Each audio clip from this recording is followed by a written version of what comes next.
Dans la ville de Piéna, un tournoi rituel se tient devant le grand roi de Piéna, et les demi-finales sont sur le point de commencer. Le match va opposer le capitaine de la garde royale de Piéna, Battle Renoke, et les mercenaires de l'ours rouge de Tommaso, Quadogan.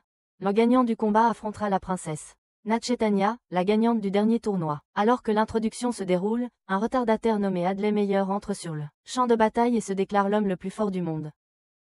Il dit aux deux imbéciles qui sont censés s'affronter de se battre contre lui. Tous les deux décident de ne pas participer à ce qui se passe. Et au lieu de cela, laissez-le seul aux gardes pour emmener Adley. Mais à leur grande surprise, Adley élimine tous les gardes en moins de 5 secondes. Les gardes devraient probablement remettre leur démission le lendemain matin. Voyant ce qui vient de se passer, Reno Kegan décide qu'Adley est un adversaire digne de les affronter.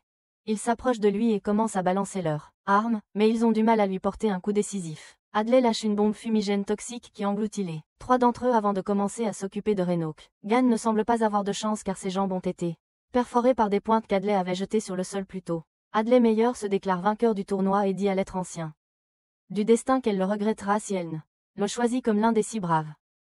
Voyant que son divertissement est gâché, le roi ordonne aux gardes de l'arrêter, et même la foule montre son mécontentement en commençant à lui lancer des pierres. Après avoir saboté le tournoi sacré, la nouvelle demeure d'Adley lui est remise en main propre par le roi, qui lui dit qu'il ne lui pardonnera pas. Une petite fille, qui est fan d'Adley, lui rend visite dans la cellule après avoir vu comment il avait géré les 2 imposteurs plus tôt. Elle lui dit qu'elle veut en savoir plus sur lui, et demande s'ils peuvent discuter un moment. Adley Meyer est un garçon de 18 ans né à Woro, nation des lacs blancs. Et le nom de son maître est Atro Spiker. Quand Adley avait 10 ans, il a quitté sa terre natale pour vivre avec son maître dans les montagnes, où il a passé chaque heure à s'entraîner pour vaincre l'ancien démon. Sa façon de se battre n'existe que pour cet objectif, et Adley est déterminé à faire tout ce qu'il faut pour réussir. Adley continue de se proclamer le plus fort du monde, et la servante lui rappelle qu'il n'a pas encore vaincu la princesse Nachatanya, la sainte des lames. Il dit à la servante qu'il espérait qu'elle se montrerait, mais il croit toujours qu'il est meilleur qu'elle. Il lui demande ce qui s'est passé avec le tournoi, et elle répond en disant qu'ils ont tenu le match à nouveau la veille, et Quado a gagné les demi-finales de justesse, mais a fini par se faire écraser par Nachatanya en finale. Elle lui demande pourquoi il se considère comme le plus fort du monde, et il lui dit que c'est parce qu'il est le plus fort, et il n'en doute pas. Elle lui demande s'il veut être l'un des 6 braves, et il lui dit que oui. Il l'informe qu'il doit vaincre l'ancien démon. Et c'est pourquoi il est venu au tournoi dans ce pays. Il y a un millénaire, un démon appelé le démon des êtres anciens est apparu sur leur continent, et a commencé à attaquer les gens, tuant, puis se divisant pour créer de nouveaux démons appelés Fiens qui tuaient encore plus. Le grand empire éternel. Les armées de Roland ont toutes été vaincues. L'empire a été détruit, sa famille royale tuée. Et ses villes et villages brûlés de la carte. Le peuple a accepté son destin jusqu'à ce qu'une sainte apparaisse portant une seule fleur. Et en conséquence, elle a été appelée la sainte de la seule fleur. Après une longue bataille, la sainte réussit à chasser le démon ancien être jusqu'au bord ouest du continent et à le vaincre. À son retour, elle leur dit que l'ancien démon n'est pas mort.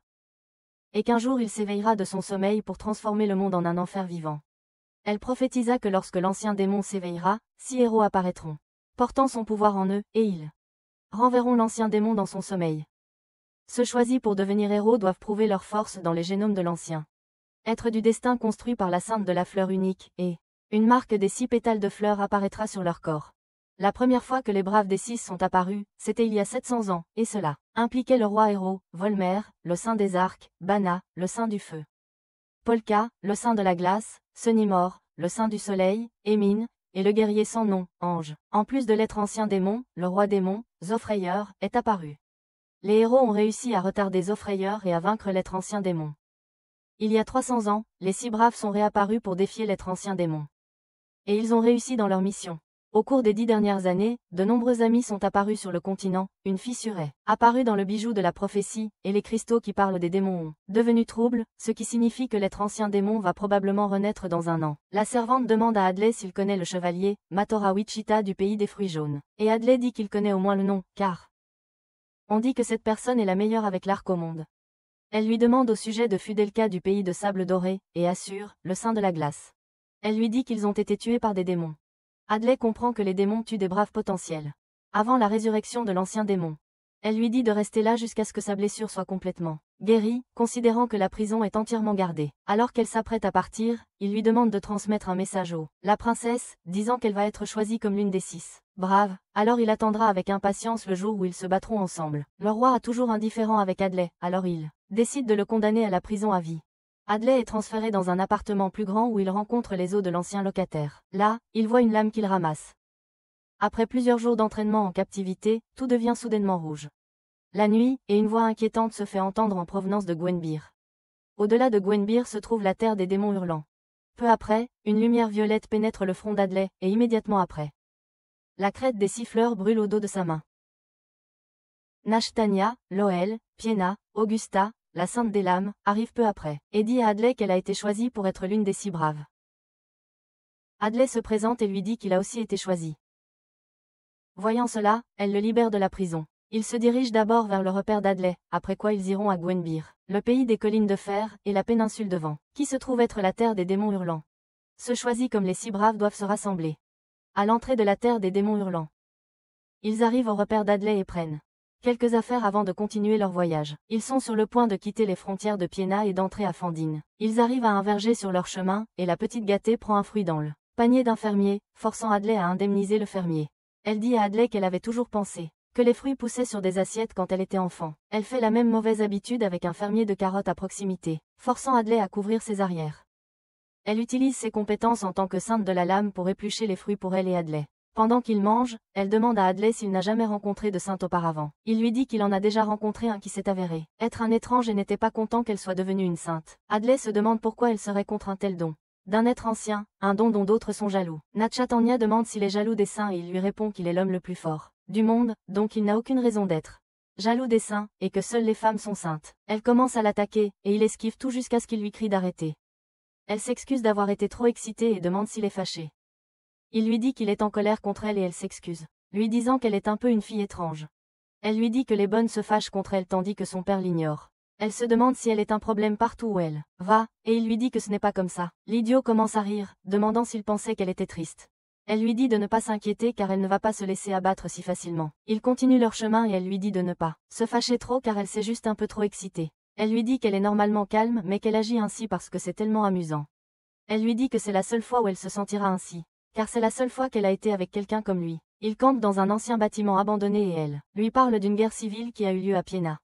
Elle lui demande s'il en a entendu parler et il répond qu'il n'en sait rien car il a passé tout son temps à s'entraîner dans les montagnes. Elle lui dit que son père a été accusé d'être la cause de la guerre, donc il est actuellement aussi inutile qu'elle. Elle dit à Adley qu'il est la première personne à qui elle peut confier ses sentiments. Et Adley lui rappelle qu'il ne fait que traiter elle comme une égale parce qu'elles sont toutes deux braves. Elle l'empêche de dire qu'il est plus fort qu'elle. Adley lui lance une couverture et dit qu'il fait froid la nuit. Il lui dit que le sol rugueux pourrait être difficile pour elle pour dormir, mais elle l'assure qu'elle est expérimentée dans ce genre de mode de vie. Le lendemain matin, Adley se réveille et voit la princesse debout devant lui. Il s'approche d'elle et ils profitent tous deux de la vue du lever du soleil.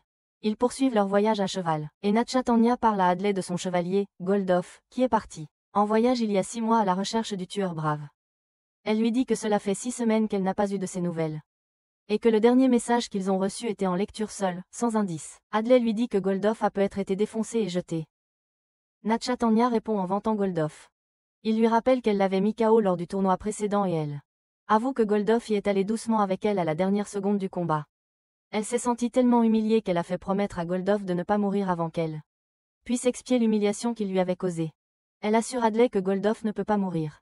Il lui demande s'il y a des victimes du démon, des attaques, et elle répond qu'elle n'en est pas sûre. Elle mentionne Ryura, le saint du soleil, disparu depuis plus d'1 mois. Ils écartent la possibilité qu'elle soit la cible du tueur courageux car elle est trop âgée. Arrivé à Gwenbyr, il voit des gens allant dans la direction opposée. Et Adley lui dit que l'un des 6 derniers courageux a été tué d'où venaient ces gens. Natchatanya lui demande comment il sait autant de choses, et il lui dit que son maître lui a tout appris sur les démons. Arrivé dans la forêt, Natchatanya recule sans s'en rendre compte, et Adley la ramène en arrière. Il demande si elle se sent nerveuse, et la silencieuse brodeuse le nie. Il la remonte le moral pour la calmer, et ça fonctionne. Après avoir avancé un peu, il voit une famille qui s'enfuit. Natchatanya descend de son cheval et leur demande ce qui se passe, et la famille l'informe qu'ils ont été attaqués par des démons, et qu'ils ont laissé leur enfant le plus jeune dans les environs. Adley dit à Natchatanya de le suivre, et il se précipite vers les démons. Il voit des gens combattre les créatures et se précipite pour les aider. Adley éclabousse un liquide sur les démons et les brûle, tandis que Natchatanya élimine les restants. Il souffle dans un sifflet qui attire les démons vers lui, et, alors qu'il commence à s'approcher, il les abat. Adley rejoint les villageois et demande s'il manque quelqu'un. Une femme lui parle d'une fille qui est toute seule dans le village, et il entend cela immédiatement. Il monte sur son cheval, prêt à partir. Natchatanya l'arrête, elle lui dit que tout le monde ne peut pas être sauvé, ils doivent donc continuer leur voyage. Adlai est d'accord avec elle, et dès qu'elle lâche le cheval, il s'est lancé. Dit qu'il est l'homme le plus fort du monde. Il continue en disant qu'il sauvera les gens et vaincra le démon ancien. Car cela fera de lui le plus fort. Dès qu'Adlai quitte Natchatanya, un groupe de démons l'attaque, elle et les villageois. Adlai arrive au village et voit des démons morts par terre. Il examine leurs blessures et voit une boule de fer. En regardant de plus près la boule, il conclut que la fille n'a pas été laissée derrière. Il vérifie autour du village et voit une fille aux cheveux blancs avec des chiens. Dès qu'elle libère les chiens, Adlai sort de sa cachette. Pour lui parler, mais il commence à balbutier. Il lui demande si elle aime les chiens, et elle lui dit qu'elle les aime, mais qu'elle déteste les humains. Elle pointe son arme sur lui et lui demande qui il est et s'il est là pour la tuer. Il se présente et lui dit de ne pas tirer. Il lui dit qu'il est courageux comme elle, et elle se présente comme Flammy Speeddraw. Adlai s'approche d'elle et lui demande de poser son arme, mais elle tire sur lui. Elle recharge son arme et lui demande à nouveau s'il est venu la tuer. Natchatanya regarde son cheval mort avec un visage triste, après l'avoir perdu dans la bataille contre les démons. Elle entend un cheval s'approcher et pense que c'est Adlai, mais c'est en fait Goldolf Aurora. Elle lui dit qu'il a choisi qu'elle soit choisie, et il lui montre le blason, lui disant qu'il la protégera de sa vie. Elle l'appelle un égal puisqu'ils sont tous les deux courageux, mais Goldolf dit qu'elle est spéciale. Elle est d'accord avec lui et lui demande s'il y a eu des développements récents. Goldolf dit qu'il n'a pas trouvé Ryura, mais il connaît le nom et l'apparence du tueur courageux. Il montre à Natchatanya une balle en fer et décrit le tueur courageux comme une fille aux cheveux blancs avec un pistolet nommé Flammy. Flammy dit à Adlai qu'elle a déjà entendu son nom auparavant, se référant au Skag en tant que guerrier lâche lors du tournoi de Piena. Il lui dit qu'il est l'homme le plus fort du monde, et que recourir à tous les moyens à sa disposition pour gagner n'est pas lâche.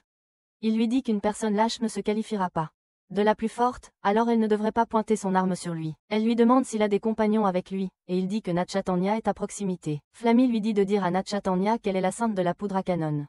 Et qu'elle ne le suivra pas, car elle prévoit de faire face seule à l'ancien démon, donc elle ne le suivra pas. Elle lui dit qu'elle ne se mettra pas en travers de son chemin, et il la laisse seule. Elle pose son arme mais s'enfuit dans la forêt. Adlai prend son sac et court dans la forêt pour la chercher. Il suit l'herbe et continue de courir jusqu'à ce qu'il aperçoive un signe sur un arbre. Walmart Jack Sparrow grimpe à l'arbre et sort une lunette pour la chercher. Flammy essaie de s'enfuir mais Adlai la devance et lui dit de s'arrêter. Tous les deux haletants comme des chiens, elle lui demande pourquoi. Il l'a suivi et il lui dit qu'il ne sait pas. Flammy, impulsive, pointe son arme sur Adlai et dit qu'elle tirera s'il la suit encore. Il lui dit de se taire et lui rappelle qu'il est impossible de vaincre le démon. L'ancienne étant seule, mais elle lui dit qu'elle peut s'en sortir. Adlai sort son épée et lui demande pourquoi elle ne veut pas rencontrer les autres braves, et elle répond qu'elle sera tuée s'il la rencontre. Adlai refuse de le croire, alors elle lui donne deux choix, qui finiront par les amener à essayer de s'entretuer. Adlai remet son épée dans son fourreau et peu après, Flammy s'enfuit. Il la traite comme une enfant en lançant une bombe fumigène et puis en attrapant son sac avant qu'elle puisse réagir. Il lui dit qu'il va avec elle et qu'elle ferait mieux de le tuer d'un coup ou il s'enfuira avec ses affaires. Il lui dit qu'il a décidé de la sauver car il ne croit pas que l'homme le plus fort du monde devrait laisser des faibles comme elle. Son plan fonctionne finalement car elle n'a pas l'esprit de lui tirer dessus. Elle désarme son arme et décide de le suivre. Goldolf et Natchatanya combattent les derniers démons qu'ils rencontrent au village. Et Natchatanya s'avère aussi inutile que la petite peste qu'elle est. Après avoir tué les démons, le cheval d'Adlai arrive, et Goldolf ramasse la lettre qu'il a vue sur le cheval. Natchatanya lit la lettre, et dedans, Adlai lui parle de sa rencontre avec un autre brave. Il lui dit de l'oublier et de se diriger vers leur destination. Goldolf demande qui a écrit la lettre, et elle lui dit que c'est d'Adlai. Elle lui parle en bien d'Adlai et pense qu'ils s'entendront bien. Adlai et Flammy marchent dans la forêt. Il lui parle du sérieux avec lequel il la protège, mais elle lui dit de se taire et de marcher. Elle se demande comment il a réussi à la convaincre de venir avec lui. En marchant dans la forêt, Adlai lui dit que son maître a dit que les armes à feu ont été créées il y a environ 30 ans en miniaturisant des canons, mais elles ne frappent pas aussi fort, et les utiliser prend du temps, donc elles ne pouvaient pas servir contre les démons. Il lui dit que pour que son arme puisse tuer des démons, soit quelqu'un a fabriqué une arme à cet effet, soit c'est parce qu'elle est lui. Il lui dit qu'il n'a jamais entendu parler d'un saint de la poudre à canon, et lui demande où se trouve son temple. Après que toutes ces questions d'entretien aient été snobées, il lui dit de répondre à ces questions, lui demandant qui elle pense qu'il est, et elle répond en disant qu'il est un imprudent, poussé, et un idiot incontrôlable. Elle remarque qu'il est inquiet pour Natchatanya, et lui demande de revenir. L'imbécile rougit, et dit qu'il n'est pas concerné par Natchatanya comparé à ce qu'il ressent pour Flammy. Faites confiance aux hommes à vos risques et périls. Flammy lui dit qu'elle ne pense pas que Natchatanya sera choisie, et qu'elle n'attend pas grand-chose de leur génération de braves. Adlai défend Natchatanya comme s'il s'agissait de sa thèse de doctorat. Et après avoir marché un moment, elle fait une demande. Elle dit que quand ils essaieront finalement de s'entretuer, il devrait être indulgent avec elle. Il lui dit qu'il s'attend à ce qu'elle dise qu'ils se battront ensemble. Elle lui dit qu'elle ne peut pas mourir tant qu'elle n'a pas tué le démon ancien de ses propres mains. De l'endroit où ils se trouvent, ils peuvent voir la terre des démons hurlants. Ils voient la terre de l'ancien démon et remarquent à quel point elle est rouge. Flammy dit que tout humain qui touche cette terre mourra dans la journée. Contrairement à ceux qui sont protégés par la bénédiction du destin, comme les si braves. Hadley voit de la fumée sortir d'une forteresse et demande à Flammy de le suivre. En arrivant à la forteresse, Hadley se plaint de la chaleur de l'endroit. Flammy lui dit qu'elle va s'enfuir si elle croise l'un des autres braves à l'intérieur. Le faible lui lance son sac et marche vers la porte de la forteresse. En arrivant à la porte, les gardes l'accueillent et lui demandent qui il est. Il leur montre son blason, et il l'informe que 2 braves sont arrivés à leur forteresse il y a 2 jours et sont partis. Les gardes ouvrent la grande porte pour eux, et en entrant, ils sont accueillis par Loren, un soldat de première classe de l'armée de Gwenbyr. Il leur dit qu'il est le commandant de la forteresse et les informe sur la façon dont leurs armées ont toutes péri lors des attaques des démons. Il les emmène dans un temple et les informe de la manière dont le roi de Gwenbyr a préparé quelque chose pour aider les si braves. Ils arrivent dans un sous-sol fortement protégé, conçu pour prévenir les attaques de démons. Il leur montre un temple très proche de la frontière de leur continent et leur dit que le temple est l'endroit où la barrière fantomatique qui peut empêcher les monstres d'entrer sur leur continent peut être activée. Loren leur dit que le courageux de la montagne, Mora, sera posté près de la barrière. Il informe les braves que dès que les vengeurs se rassembleront au temple, Mora enverra un signal pour qu'ils puissent se diriger vers le temple afin d'activer la barrière au-dessus d'eux. Il leur dit que si tous sont vaincus avant que les braves ne puissent se rassembler au temple, les soldats enverront un signal pour que l'un des braves doive retourner activer la barrière au temple, ce qui signifie que l'un des 6 devra, incapable d'entrer dans le pays des démons hurlants. Loren continue en montrant comment la barrière fonctionne avec une réplique, et Hadley l'essaie. Hadley et Flammy quittent la forteresse pour se diriger vers le pays des démons hurlants. Il lui dit que les autres héros doivent s'être rassemblés, donc il leur sera difficile de passer inaperçus auprès des héros. La gamine lui dit de ne pas lui parler pendant qu'elle réfléchit. Au bout d'un moment, il demande si elle aimerait rencontrer les héros, mais elle lui dit de ne pas plaisanter car si elle en rencontre un, ils essaieront de s'entretuer. Il lui dit qu'il la protégera si les autres héros essaient de l'attaquer. Elle lui dit qu'il est gentil, mais qu'il ne devrait pas diriger sa gentillesse vers elle parce que ça lui donne envie de le tuer. Hadley s'avance vers elle et peu après, il remarque une lame voler vers eux. Alors il pousse Flammy hors du chemin. Flammy se met en position et se prépare à tirer sur l'attaquant dès que la poussière se dissipe, mais voit que c'est Natchatanya. Natchatanya lance plus d'attaques sur Flammy et crie à Hadley de s'éloigner d'elle. Goldof s'avance pour combattre Flammy, mais Hadley le retient. Natchatanya attaque avec ses lames, mais Flammy les esquive. Hadley essaie de dire à Natchatanya que Flammy n'est pas une mauvaise personne, mais ils essaient de s'entretuer comme Flammy l'avait prédit. Hadley leur crie d'arrêter d'attaquer Flammy, mais ils continuent. Et Flammy lui rappelle qu'elle avait dit qu'ils essaieraient de s'entretuer s'ils se rencontraient. Il se place entre la lame de Natchatanya, et leur révèle la véritable identité de Flammy. Il leur dit que Flammy est une brave, comme eux. À ces mots, Natchatanya et Goldof cessent leur attaque pour l'écouter. Hadley s'approche de Flammy et lui enlève son gant, leur montrant le blason sur sa main gauche. Natchatanya est surprise de voir le blason, et elle dit à Hadley que Flammy est la tueuse courageuse basée sur les informations que Goldof lui a données. Flammy confirme qu'elle est la tueuse courageuse, leur disant qu'elle a tué Matora Wichita, Fuel Kaori et Asur Yara, ainsi que plusieurs autres guerriers ayant le potentiel de devenir des braves. Elle leur dit que Goldof et Natchatanya étaient des cibles potentielles, mais qu'elle n'a jamais considéré le prétendu héros, Hadley, comme l'une d'elles. Hadley lui demande si elle a tué Ryura, le saint du soleil, et elle répond qu'elle ne sait rien à ce sujet, mais qu'elle a autrefois été l'une de ses cibles. Il lui demande pourquoi elle tue des braves potentiels, et elle lui dit qu'ils sont si faibles qu'elle en conclut qu'il vaut mieux affronter le démon ancien seul. Elle lui dit que les tuer était sa manière de ramener le démon ancien, et que si tout l'effort était écarté, les faibles comme lui resteraient choisie et elle finirait par être la seule forte et courageuse. Goldof et Natchatanya confirment leur supposition et essaient d'attaquer Flammy. Mais Hadley se met en travers de leur chemin. Il se demande pourquoi il la protège, et il leur dit qu'il n'y a pas moyen qu'un tueur courageux soit choisi comme héros, à moins qu'elle n'ait été l'un d'eux, mais qu'elle ait dû changer. Il dit qu'il peut sentir son désir de tuer le démon ancien, et puisque elle est de leur côté maintenant, il sera de son côté. Natchatanya abandonne et dit qu'elle sera d'accord avec Hadley. Elle ordonne à Goldof de se retirer et dit à Hadley qu'il est un homme facile à duper. Il lui dit que ça va puisque c'est l'homme le plus fort du monde. Il dit à Flammy de baisser son arme et lui assure qu'elle ne sera pas tuée. Natchatanya dit à Flammy qu'elle ne lui fait pas confiance, pour l'instant, mais qu'elle fait confiance à Hadley à la place. Flammy traite Natchatanya de naïve pour faire confiance à Hadley. Hadley et les 3 héros passent en revue la carte de Gwenbyr. Il leur demande ce qu'il est advenu des chevaux, et Natchatanya répond qu'ils les ont perdus, durant leurs nombreux combats contre les démons. Il demande s'ils ont déjà parlé avec Laura, et elle répond qu'ils l'ont fait il y a un moment. Il décide de se rendre au point de rendez-vous pour rencontrer Mora. Hadley rencontre Flammy et lui demande si c'est ça les remerciements qu'il reçoit, et elle lui dit qu'il ne mérite rien. Natchatanya devient jalouse en voyant à quel point Hadley et Flammy se sont rapprochés. Après que Natchatanya prenne congé, Goldof se tient devant lui, demandant comment il parvient à séduire les filles si facilement. Adlai lui dit de se concentrer sur son rôle de garde du corps car la princesse pense beaucoup de lui et il ne peut pas échouer là-dessus non plus. Les héros marchent à travers les forêts humides et Adlai aperçoit des démons volant pas trop loin au-dessus d'eux en lâchant des bombes. Il comprend que le temple des barrières fantomatiques est proche, alors ils s'y dirigent tous. En chemin, ils se font bloquer par des démons essayant de les ralentir, et Goldof se lance à l'attaque pendant que Natchatanya fait pleuvoir des balles du ciel. Voyant que les démons sont sans fin, Natchatanya dit à Adlai de descendre au temple pendant qu'il s'occupe des démons. Adlai court à travers la forêt et arrive au temple. Il voit une femme allongée sur le sol et essaie de l'aider, mais elle lui dit de se dépêcher d'entrer dans le temple. Il essaie d'ouvrir la porte mais n'y parvient pas, alors il lui demande une clé, mais la seule clé à laquelle elle pense est celle de rester en vie. Voyant cela, il sort des explosifs de son sac à dos et les allume et fait un petit feu d'artifice sur la porte. La porte s'ouvre et il est accueilli par des gardes magiques courant hors du temple. Peu après, la femme dehors se transforme en démon et alors qu'il essaie de la poursuivre, l'endroit se couvre de brouillard. Il entre dans le temple et découvre que quelqu'un a activé la barrière.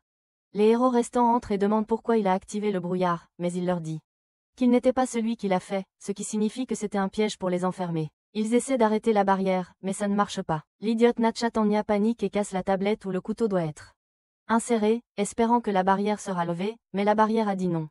Pas aujourd'hui. Flammy calme la gamine et lui dit que son drame ne sert à rien. Un brave entre et demande ce qui se passe. Elle reconnaît certains visages des héros et se présente comme Chamorazo, la sainte des marais. Adlai se présente à Chameau comme le plus fort du monde. Chameau se croit plus forte car on dit qu'elle est le plus fort de l'histoire après le sein d'une seule fleur. Il lui dit que ce n'est pas vrai parce qu'il est le plus fort du monde. Elle leur dit de commencer par tuer Flammy, mais Adlai et Natchatanya les empêchent de se battre. Chameau leur dit que Flammy est le brave tueur.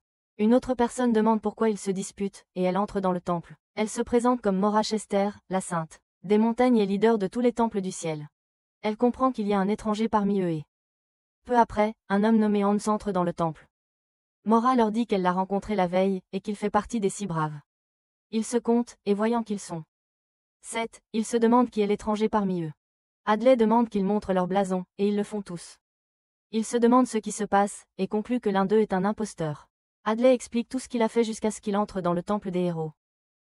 Il traverse les bois et voit Adlai pointer vers les monstres qu'ils ont combattus. Adlai demande à Hans pourquoi il n'a jamais entendu parler de lui, et Hans répond que ce serait mauvais pour lui si les gens le connaissaient. Il traverse la forêt et arrive au même point avant de conclure que la barrière est active. Ils retournent au temple et disent aux autres qu'ils devront désactiver la barrière. Adlai voit que Flammy a été enchaînée, mais elle lui dit qu'il n'a pas besoin de sa sympathie. Adlai demande à Mora si elle a trouvé quelque chose, et elle répond que le livre des mots divins ne dit rien sur la façon de désactiver la barrière. Elle leur dit qu'il y a deux façons de désactiver la barrière. L'une d'elles est que la personne qui a activé la barrière peut la désactiver, tandis que la deuxième option est de tuer la personne qui l'a activée. Elle leur dit ensuite que ni l'humain ni le démon ne peuvent pénétrer la barrière. Donc il doit y avoir l'un d'eux du côté de l'être démoniaque. Shemot accuse Flammy, mais Adlai la défend. Mora suggère qu'il se présente à nouveau à cause de sa mauvaise mémoire. Elle leur dit qu'ils devraient tous mentionner ce que ils faisaient jusqu'à ce qu'ils arrivent au temple. Adlai grimpe sur l'autel et se présente. Il se qualifie de plus fort du monde, mais ne sait même pas ce que cela signifie.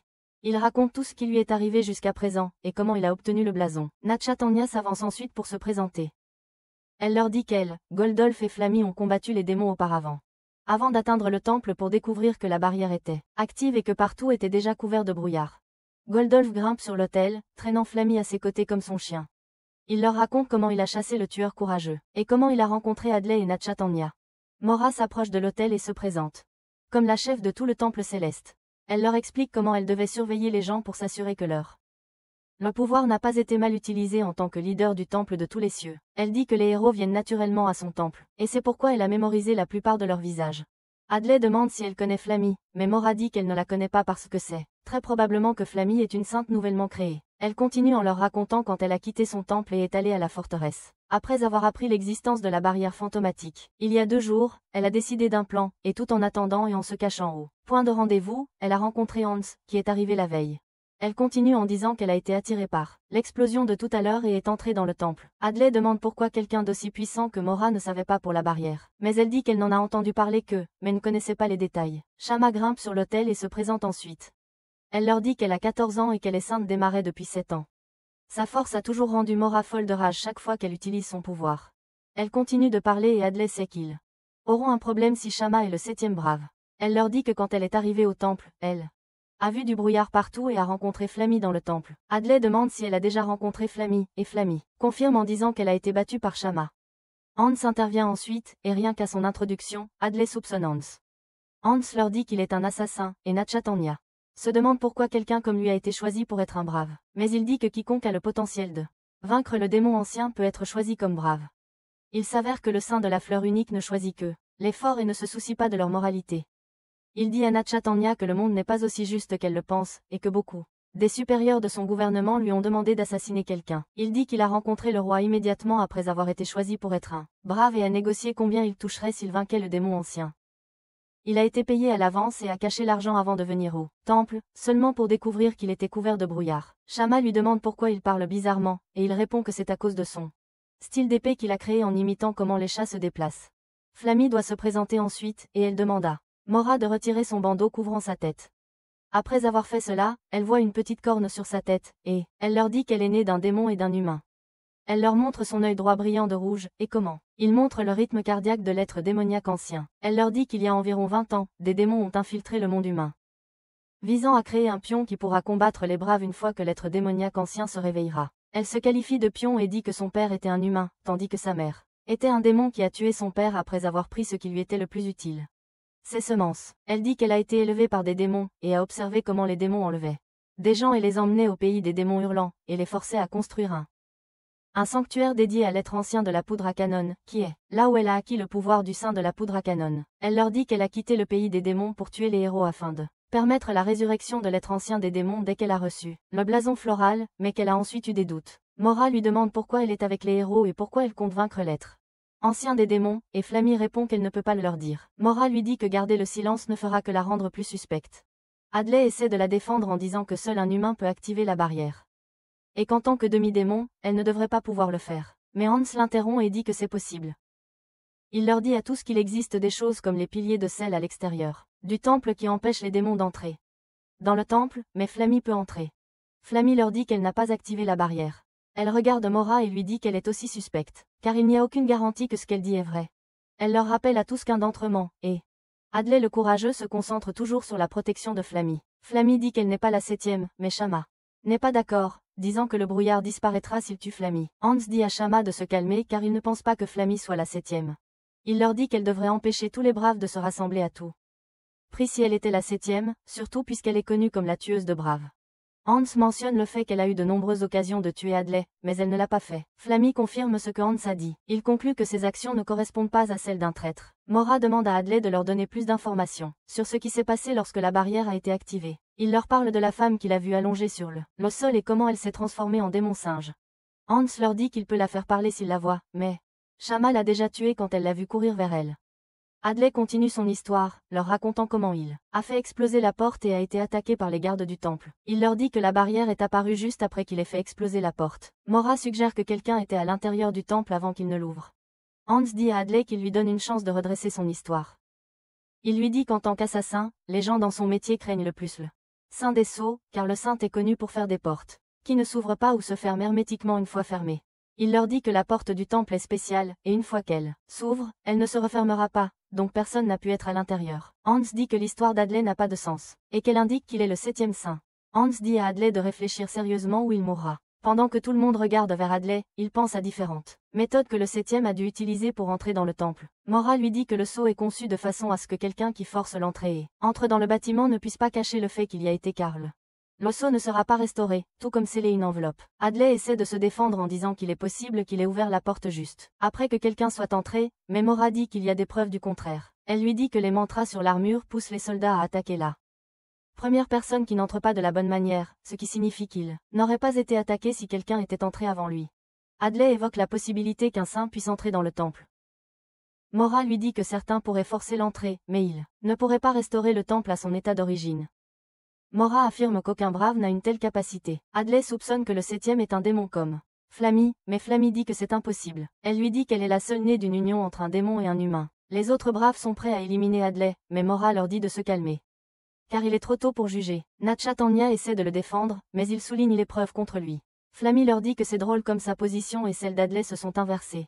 Adley a peur pour sa vie à ce moment-là, et il continue d'imaginer différents scénarios que le 7e aurait utilisés pour entrer dans le temple. Après sa comparaison étrange, Goldov demande s'il dit que le sein du sceau est un serpent. Adley leur dit que ce n'est pas hors de question, et Hans rit, lui disant que le temple a été construit par le dernier saint du sceau. Comme le saint actuel est encore inexpérimenté, il ne serait pas capable de faire un saut comme ça. Hans lui dit que le saint du sceau est mort il y a 4 ans, et immédiatement Adley le désigne et l'appelle le 7e, lui disant que tout ce qu'il dit est un mensonge. Mora intervient et lui dit que Hans ne ment pas. Adley leur dit qu'il a été piégé, et Mora décide que tout le monde devrait donner son avis.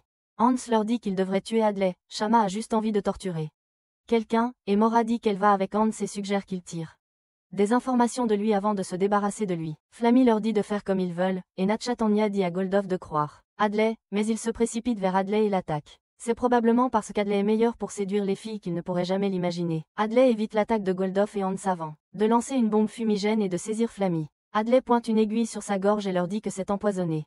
Il utilise Flammy comme otage et essaie de s'échapper des braves.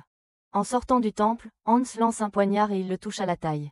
Il s'enfuit et laisse des pics à l'extérieur du temple pour les empêcher de le poursuivre. Sachant qu'il n'a pas d'autre choix car personne ne va le croire, il s'enfonce profondément dans la forêt et abandonne Flammy, avant que le poison qu'il a injecté en elle ne fasse effet. Il essaie de retirer le couteau à sa taille, mais il s'évanouit. Les braves partent à la recherche d'Adley, et la nuit, Mora leur dit que c'est fini pour le jour, car ils ne savent pas ce qu'Adley pourrait préparer. Hans leur dit qu'il est Batman et que la nuit est son moment. Il pense qu'Adley aurait tué Flammy. Mais Mora lui dit de lui montrer son blason. Sur le blason, les pétales sont encore intacts, alors Mora conclut qu'Adley reconnaît la valeur de Flammy comme otage. Hans et Mora retournent au temple pour retrouver les héros restants. Natchatanya s'inquiète pour Adley et se demande pourquoi il les a trahis.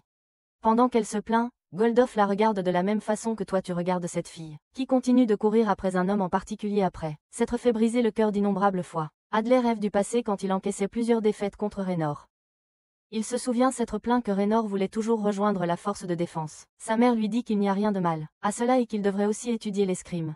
Le fraudeur répond que la cueillette de champignons lui convient mieux. Plus tard, Adley décide de devenir plus fort, car cueillir des champignons ne le rendra pas utile dans la vie. Ressemblant à la version discount de lui-même, il rencontre un vieil homme qui devient plus tard son maître. Déterminé à être l'homme le plus fort du monde, Adley se fixe pour objectif de vaincre les démons et de reprendre tout ce qu'ils lui ont pris. Le maître le frappe et lui demande de sourire. Adley, qui ressemble à Pain de Naruto en survie, essaie de sourire et le maître le frappe encore, lui disant de sourire. Il dit que la première chose qu'Adley doit essayer de faire est de sourire dans chaque mauvaise situation. Adley se réveille et vérifie sa blessure. Il voit que sa blessure a été soignée et voit Flammy le regarder. Il lui demande si c'est elle qui l'a fait et elle lui dit que oui et qu'il a de la chance que cette nuit-là il n'ait pas touché ses organes vitaux. Adley lui demande pourquoi elle l'a soignée, mais elle dit qu'elle est sûre à 99% qu'il est le 7e, mais elle n'en est pas complètement certaine. Elle lui dit qu'elle se prépare pour la chance restante de 1% qui la pousse à le soigner. Il lui dit qu'il est vraiment courageux et prêt à combattre l'ancien démon. Mais elle lui répond qu'elle ne lui fait pas confiance. Il la voit frissonner et décide d'allumer un feu pour elle. Il ramasse des branches mais a du mal à les enflammer. Flammy s'approche des branches et crée de la poudre à canon pour les allumer. Elle enflamme les branches et le feu prend. Adley se demande pourquoi il fait plus froid que le matin, et Flammy lui explique que c'est à cause de la barrière de sel du temple. Elle lui dit qu'elle a pu entrer dans le temple en tant qu'humaine, mais qu'en tant que démon, elle a ressenti de la douleur. Elle lui dit qu'elle a traversé des barrières plus puissantes pour tuer de nombreux guerriers forts, donc il ne devrait pas se sentir désolé. Elle dit que le démon qui l'a trompé n'aurait pas dû être dans les piliers. Et Adley lui dit qu'il n'a aucune idée de la façon dont quelqu'un est entré dans le temple avant lui. Flammy croit toujours qu'il était celui qui a activé la barrière. Il lui demande si ce que Anne a dit est vrai, et elle dit qu'elle n'est pas aussi informée que lui, mais elle pense qu'il a raison. Adley soupçonne Hans ou Mora d'être le 7e, et Flammy lui dit qu'il doit d'abord prouver qu'il n'est pas le coupable.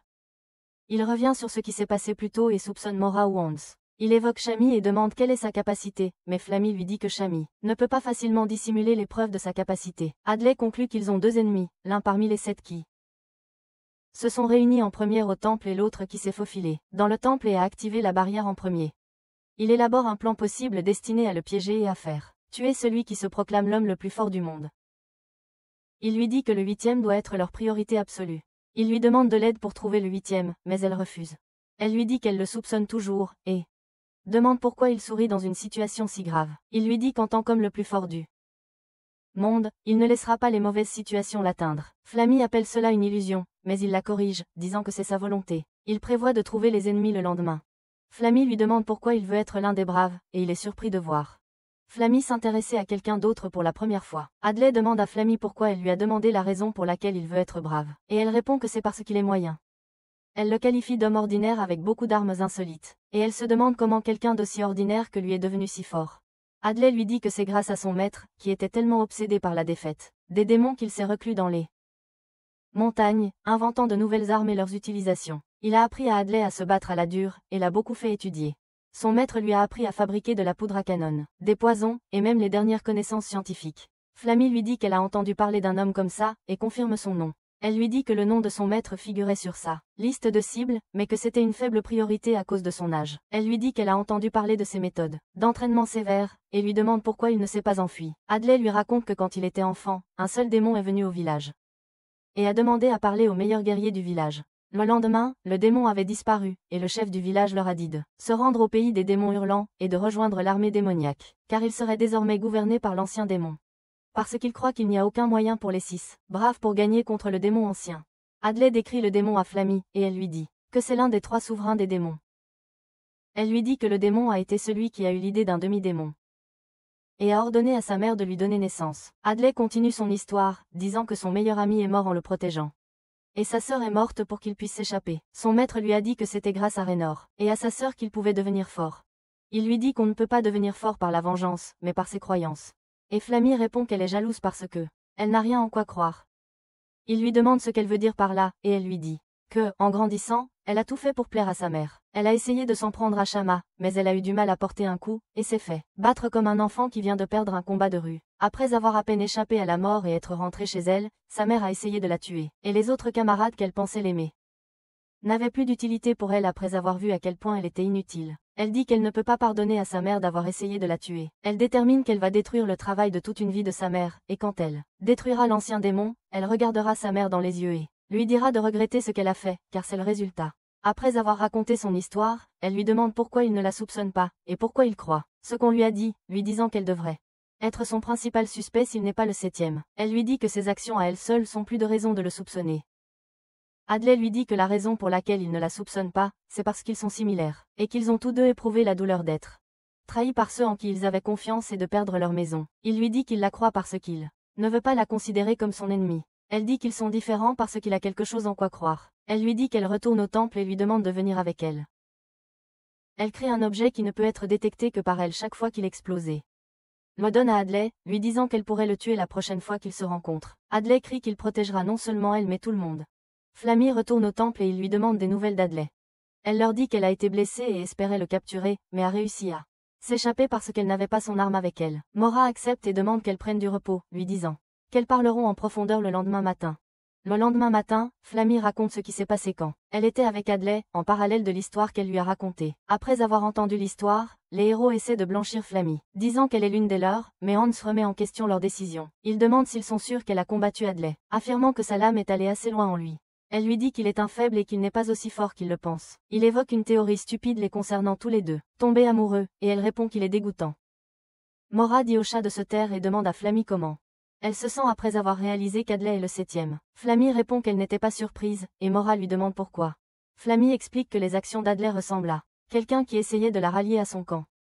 Ils se demandent comment ils vont capturer Hadley. Hans leur montre l'armement d'Hadley et leur dit qu'Hadley ne peut pas riposter sans eux. Il suggère d'attendre, mais les autres proposent de faire le premier pas. Mora suggère qu'ils partent par paire, elle et Flammy, Goldoff et Natchatanya, à la recherche d'Hadley, tandis que Shimot et Hans restent derrière. Shimot se plaint de ne pas aimer attendre, et Mora décide de changer les plans, faisant rester Flammy à la place. Indécise, Shimot décide qu'elle ne veut pas marcher, mais préfère jouer dehors jusqu'à ce que la barrière soit levée. Hans lui dit qu'elle est libre d'y aller puisqu'il peut protéger le temple tout seul. Mora et Flammy vont vers l'est, tandis que Goldoff et Natchatanya vont vers l'ouest. Avant de partir, Hans demande à Flammy si elle peut tuer des fiens, et Flammy lui répond qu'elle le peut, puis elle s'en va avec Mora. Dans la forêt, Natchatanya demande à Goldoff s'il lui fait confiance et s'il est prêt à la suivre. Goldoff lui répond positivement. Elle lui dit qu'elle a l'impression qu'Hadley n'est pas le 7e et qu'elle va travailler pour le prouver. En entendant cela, Goldoff, jaloux, change d'avis et lui dit qu'il ne fera pas quelque chose comme ça, même pour elle. Elle le calme et dit qu'elle soupçonne Hans d'être le 7e. Sur un arbre éloigné, Tarzan observe les équipes se disperser dans la forêt. Voyant que Mora et Flammy sont en duo, il croit que les 4 autres sont à parier, ce qui signifie que quelqu'un est seul avec le 7e. Il soupçonne que le 7e pourrait tuer quelqu'un et lui en rejeter la faute, alors il décide de enquêter sur le temple et révéler le plan du 7e ainsi que l'existence du 8e. Arrivé au temple, Hadley est accueilli par Hans. Hadley essaie de s'échapper en utilisant la bombe fumigène, qu'il avait utilisée plus tôt, mais Hans s'y oppose. Ils s'affrontent, esquivant les attaques de l'autre. Hans parvient à lui porter quelques coups, et Goldoff entend un bruit venant du temple. Hadley riposte, mais Hans le domine et le cloue au sol. Hans rit d'Hadley et dit qu'il aurait pu être le 7e, s'il n'avait pas été là.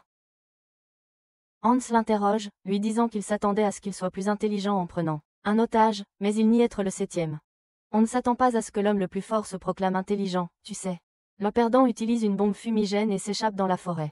Alors qu'il court, il se fait trébucher par de petites choses, et Hans le poursuit avec précision. Hans continue d'attaquer pendant qu'Hadley court, forçant Hadley à utiliser une autre bombe fumigène. Il s'enfonce plus profondément dans la forêt et Hans l'arrête. Hadley retire son arme et décide de se battre contre Hans en n'utilisant que son épée. Hans admet avoir peur et soupçonne Hadley de planifier quelque chose.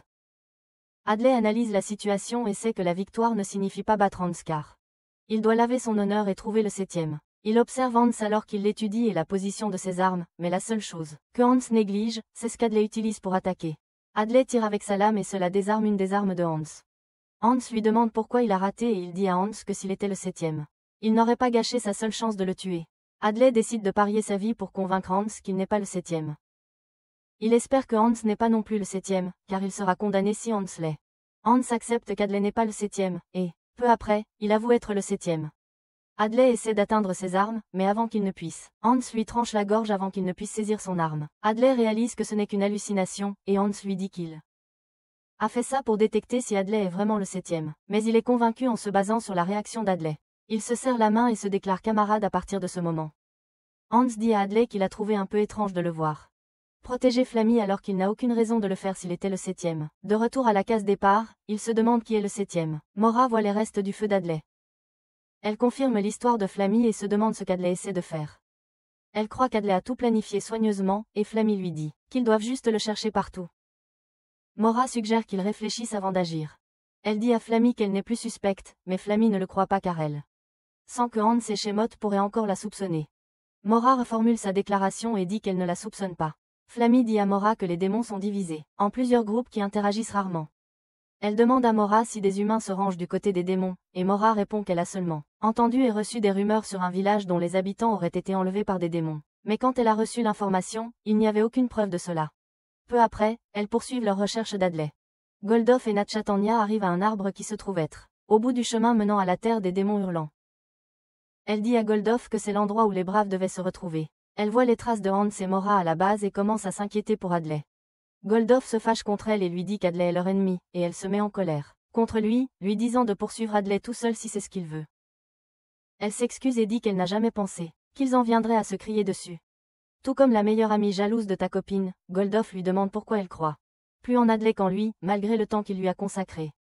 Il lui demande ce qu'Hadley représente pour elle.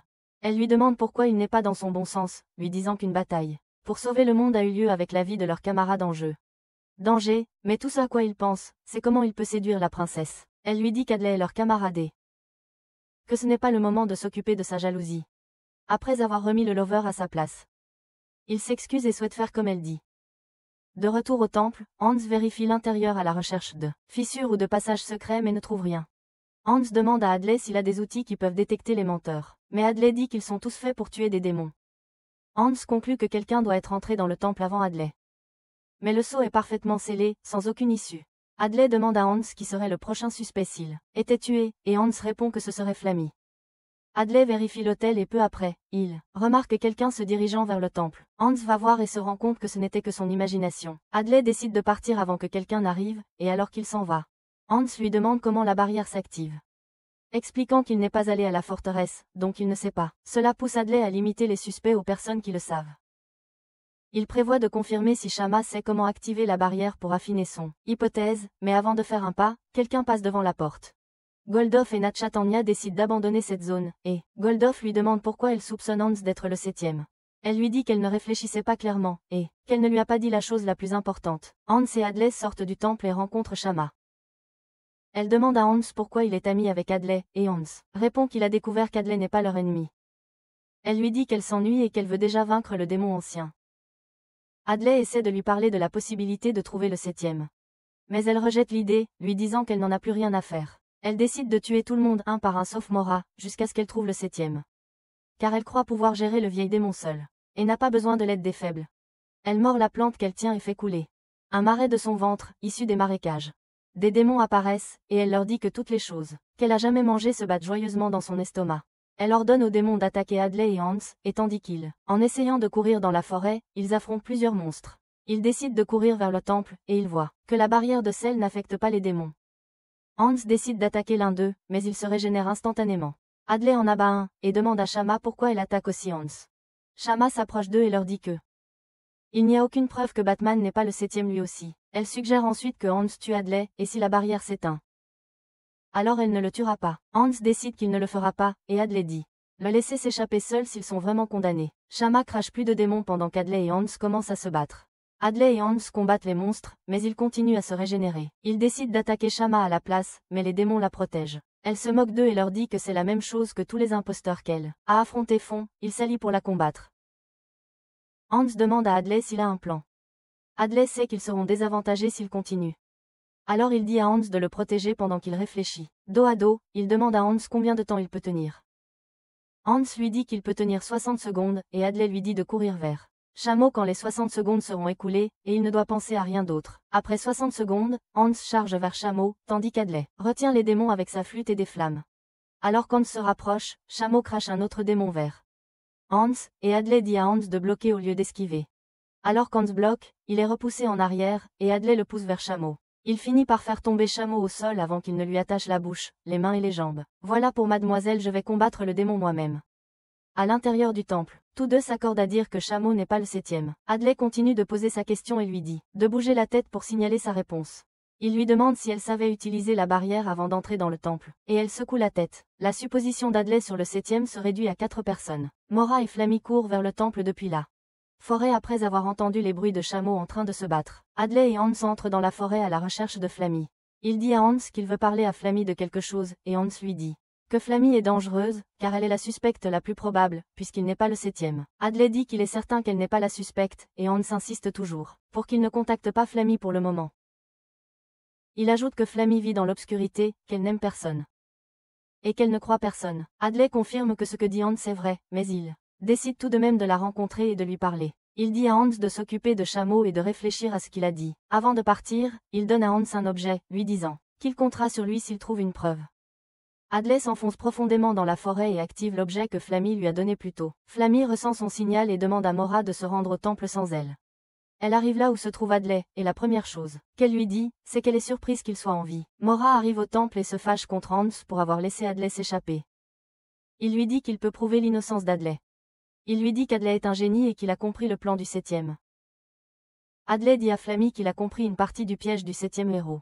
Il lui dit que ce n'est pas quelqu'un qui a activé la barrière juste avant qu'il ouvre la porte. La barrière ne s'était pas encore activée quand il est entré. Il lui dit qu'ils savent seulement comment activer la barrière en fonction de ce qu'ils ont entendu de Lorraine, ce qui signifie qu'ils ne sauraient pas même s'ils mentaient. Il continue en disant que le plan était de les piéger là-bas au départ, et au moment de l'intrusion, l'épée aurait été dans le Deus, et tout ce qu'il leur resterait à faire serait de jouer avec dans l'espoir d'inverser la barrière. Après avoir cru qu'elle avait été activée à cause du brouillard. Après cela, tout ce qu'il leur restera à faire est de prouver que le temple était une chambre close jusqu'à son arrivée, et il prendra la responsabilité d'être le 7e. Complétant le piège, Natcha Tanya raconte à Goldoff ce que Hans a dit lorsqu'ils se sont présentés pour la première fois. Elle se souvient que Hans l'a appelée une princesse une fois, ce qui signifiait qu'il savait qu'elle était une princesse, mais après cet incident, il a cessé de l'appeler ainsi. En entendant cela, Goldoff adhère à l'idée et commence à soupçonner Hans. Hans explique la théorie à Mora, et elle lui rappelle qu'il deviendra le suspect s'il se base sur cette théorie. Adley dit à Flammy que le 7e sait que Hans sait beaucoup de choses sur la porte scellée, donc il laisse l'explication à lui. Elle lui demande pourquoi il croit Hans, et il lui dit qu'il a déjà combattu Hans, et que cette expérience l'a amené à croire en Hans. Flammy lui parle d'un défaut dans sa théorie. Elle lui dit qu'il n'y a qu'un seul saint nommé Uspa qui peut contrôler le brouillard. Elle lui dit que mettre en place un brouillard de cette ampleur a dû prendre un temps et une préparation considérable, mais cela a été exécuté instantanément. Elle lui dit qu'Uspa aurait été la première cible. Si elle avait eu le pouvoir de recouvrir toute une forêt de brouillard. Elle lance une grenade et fait exploser le sol pour lui montrer le pieu qui contient le pouvoir de la barrière fantomatique. Elle lui dit qu'un nombre incalculable d'entre eux sont enterrés dans toute la forêt. C'est pourquoi la forêt a été couverte instantanément. Elle lui dit que 2 barrières ne peuvent pas être placées l'une sur l'autre, car l'une sera annulée. Mora essaie de quitter le temple pour trouver Adley, mais Hans l'arrête. Il lui dit qu'Adley n'est pas le 7e, citant des exemples où Adley a eu la chance de le tuer, lui, Flammy, et Shemot, mais n'a pas saisi ces occasions. Elle leur dit qu'ils ont tous été trompés, et décide qu'elle fera tout ce qu'il faut maintenant. Flammy dit à Adley qu'il a été mis en échec car son hypothèse était complètement fausse et qu'il n'y a aucun moyen pour lui de s'échapper. Voyant que Flammy ne l'aiderait pas, il pense à rencontrer Natchatanya. Et Flammy devine que ce sera son prochain mouvement. Elle déduit qu'il voudra retrouver Natchatanya pour l'ajouter à ses camarades. Elle commence à produire sa balle, prête à l'envoyer 6 pieds sous terre.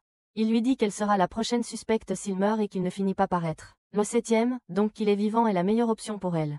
Elle lui dit qu'elle ne le croit pas, car il n'y a aucune chance que son petit cerveau puisse comprendre ce qu'il pense. Natchatanya parle de Adley à Goldoff. Elle dit qu'elle a remarqué à quel point il est différent des autres braves, et qu'elle aimerait être la seule à voir et à savoir ce qui rend Adley différent.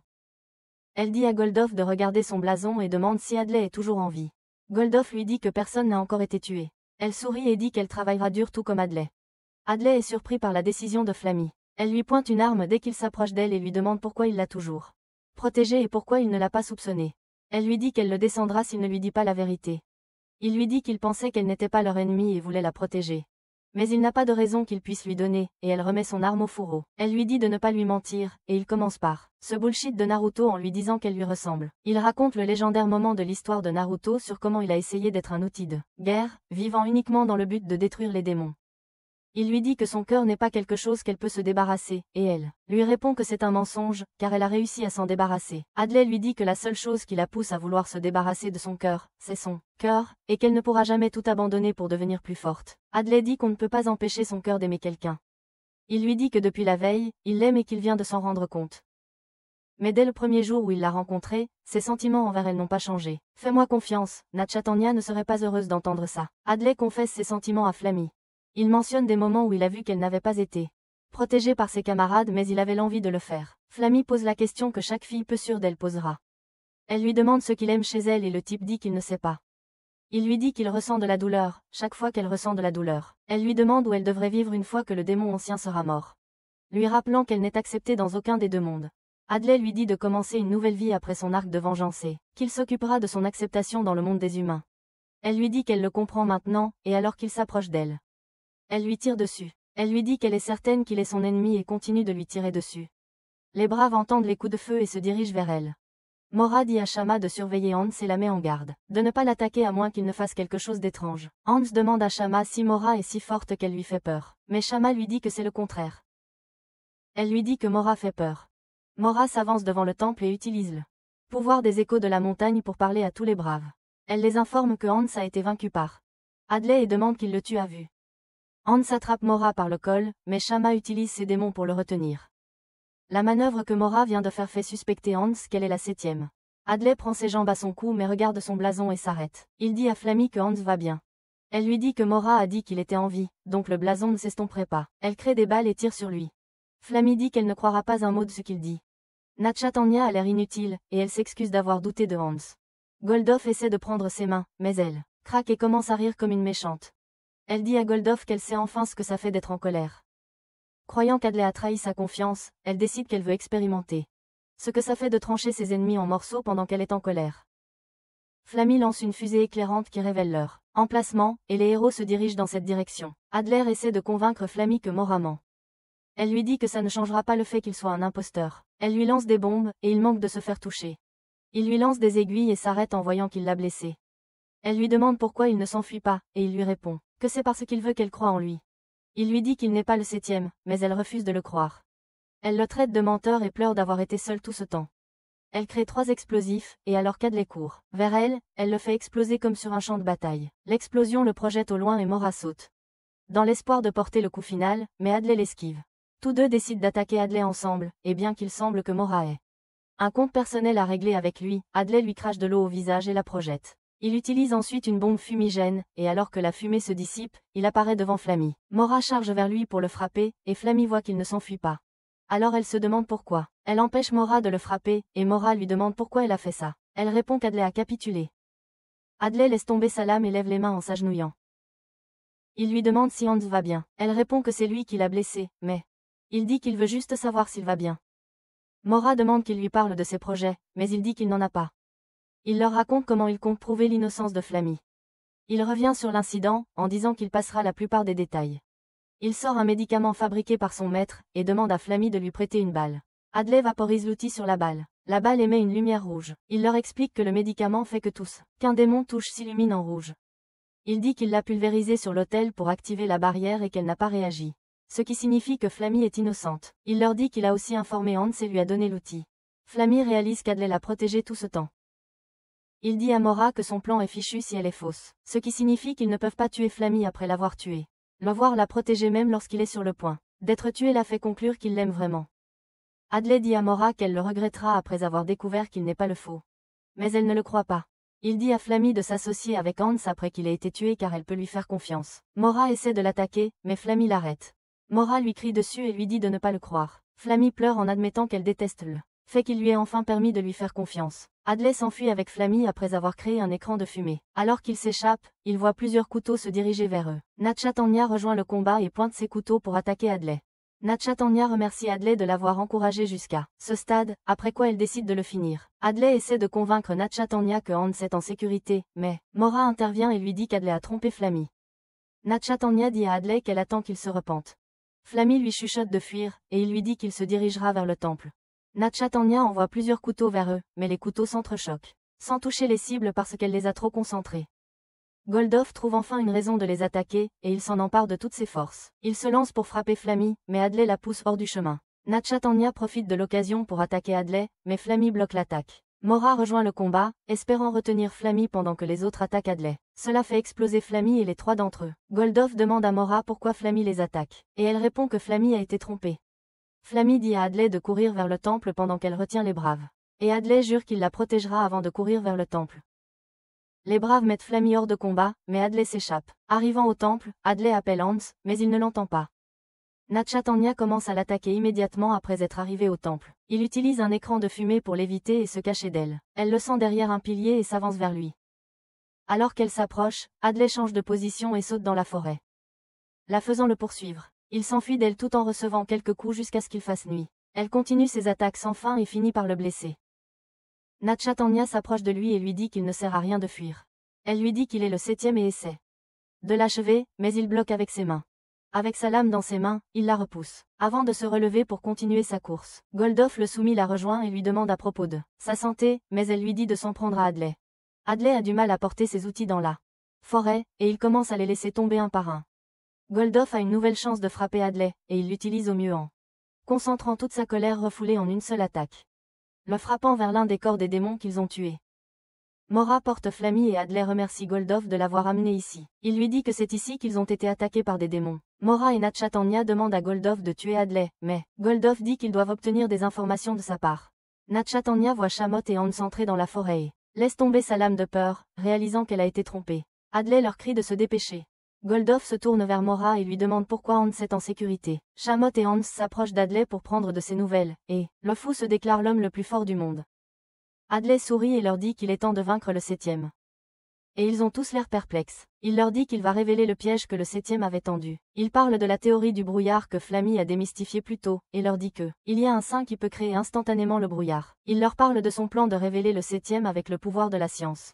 Hadley continue à leur faire un cours sur la formation du brouillard. Il leur explique que la chute soudaine de la température élevée dans la forêt humide provoque le brouillard. Maura lui demande comment cela peut être fait rapidement. Il dit qu'en augmentant la température, le brouillard peut également se répandre rapidement. Et en regardant les saints capables d'accomplir un tel exploit, les braves soupçonnent Ryura, le saint du soleil. Hadley demande à Maura si le pouvoir de Ryura peut augmenter la température de la zone où il se trouve, et elle acquiesce. Hadley formule une hypothèse sur la façon dont cela est possible. Que Ryura n'ait pu bouger à cause de ses jambes faibles. Il dit qu'il est possible que le 7e ait leurs alliés aient enlevé Ryura et les forcé à les aider. Il leur demande s'ils ne se sont pas demandé pourquoi la zone était étrangement chaude. Il soupçonne les gens de la forteresse D avoir aidé le 7e dès le début. Hadley dit que le 7e a utilisé les démons pour les attirer dans le temple. Et lorsqu'il a ouvert la porte, le signal a été envoyé. Il soupçonne le démon changeant de forme d'avoir envoyé le signal, et conclut que d'autres démons ont tué Ryura après que le signal a été envoyé. Il croit que la disparition soudaine de la puissance du soleil a causé la chute soudaine de la température, et a dû déclencher le brouillard dans la forêt. Il dit qu'ils sont tombés dans le piège et ont pensé que la barrière avait été activée. Il continue en disant que le 7e a activé la vraie barrière au milieu de toute leur confusion, et tout ce qu'ils avaient à faire était d'attendre qu'il soit suspecté. Mora lui demande quelle preuve il a, et Adley lui rappelle qu'il n'a pas fini de parler. Hans le saisit et lui dit de laisser le reste à lui. Hans vérifie les corps des démons pendant qu'Adley pose la question finale. Il demande où se trouve le corps de Ryura. Il leur dit que cela ne peut pas être loin du temple puisque la barrière s'est activée. Il dit que Shama aurait été détectée si Ryura avait été enterrée, donc il croit qu'elle est cachée. Hans atteint le plus grand démon de la forêt, et Adley leur dit que le meilleur endroit pour cacher un cadavre est dans une montagne de cadavres. Il demande à Flammy si le démon était parmi ceux qu'ils ont combattus la veille. Mais elle secoue la tête. Les héros se retrouvent devant le démon géant et regardent Hans ouvrir le ventre. Hans sort le corps de Ryura, et Mora confirme que c'est bien elle. Hans leur demande à tous s'ils pensent toujours qu'Adley est un faux, mais Mora ne le pense toujours pas. Lui fait confiance, comme elle croit que c'est un piège bien préparé. Flammy lui dit qu'Adley aurait partagé sa théorie avec eux depuis longtemps. S'il l'avait planifié, mais il a dû se retrouver près de la porte de la mort d'innombrables fois pour arriver à ce stade. Adley sourit et tombe, et ils courent tous vers lui en lui demandant qui est le 7e. Les yeux fermés, il révèle l'identité du 7e. Chacun d'eux se tourne vers Mora, et pour la première fois, elle ressent ce que c'est d'être suspectée. Les braves l'acculent alors qu'elle plaide son innocence. Mora leur dit qu'ils n'ont aucune preuve, et Flammy dit que c'était la même chose qu'elle avait dite quand elle a été blâmée. Adley réfléchit à qui pourrait être le 7e. Il analyse tous les braves et élimine ceux qui ne peuvent pas être des cibles. Shama leur dit que ce n'est pas Mora et elle utilise ses démons pour faire apparaître des tablettes de pierre. Elle leur dit qu'elle a percé le sol du temple et qu'elle a creusé en dessous il y a un moment, où elle a vu une grande boîte avec une épée et les 2 tablettes avec elle. Adley voit la tablette et réalise que l'une est la même que celle des temples. Hans sort l'épée et voit que c'est la réplique de l'épée du temple. Il dit que la personne qui a créé la barrière a fait une réplique des outils nécessaires pour l'activer. Adley demande pourquoi il y a 2 tablettes et Hans lui explique à quoi servent les 2. Il leur dit que l'une contient les instructions nécessaires pour réactiver et désactiver la barrière, tandis que l'autre tablette peut être utilisée pour remplacer celle du temple. Il dit que pour réactiver la barrière, il faut retirer l'épée et la tablette brisée et répéter le processus. En d'autres termes, il faut laisser leur sang couler sur la tablette puis la briser. Hans et Shama demandent qui a brisé la tablette et Adley se souvient comme tout le processus s'est déroulé. Il se souvient comment ils prenaient chacun leur tour sur la tablette et, quand c'était le tour de Natchatanya, elle a cassé la tablette. Avant qu'Adley n'appelle son nom, Flammy avait déjà pointé son arme vers Natchatanya, prête à fumer le lapin. Les braves se tournent vers elle mais Goldof la rejoint pour la protéger. Natchatanya avoue avoir cassé la tablette mais elle dit qu'elle ne voulait pas activer la barrière. Elle demande à Adley de la défendre mais il se souvient de toutes ses rencontres avec elle. Depuis le moment où elle est venue le démolir jusqu'à celui où elle lui a demandé d'avancer. Il se rappelle que pour que le plan du 7e fonctionne, le 7e devait l'avoir envoyé le temple pour le convaincre d'ouvrir la porte et d'être encadré. Et la seule personne qui a fait ça était Natchatanya. Il lui crie dessus et elle range son épée avant de confesser. Elle lui dit qu'elle démissionne et cela choque Goldof. Elle leur dit qu'elle est la 7e et elle s'approche d'eux, confessant tout ce qu'elle a fait et comment elle aurait pu s'en tirer avec ses plans. Mora lui demande pourquoi elle les a trompés tandis que Shama lui demande pourquoi elle veut les tuer.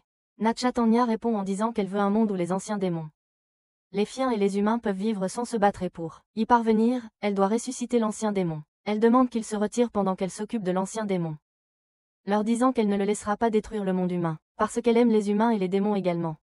Mora lui demande de mieux expliquer et elle dit que son plan est de faire en sorte que les démons forgent la paix avec les humains. Elle leur dit qu'il y aura des victimes mais que ce ne sera qu'un petit nombre. Flammy lui demande des précisions sur le nombre et elle répond en disant qu'il y aura environ 500 000 victimes selon son estimation. Adley ordonne aux braves de la tuer et alors qu'ils l'attaquent, elle se transforme en boue avant de se dessécher et de flotter loin. Adley note que sa technique est celle d'un démon de haut niveau.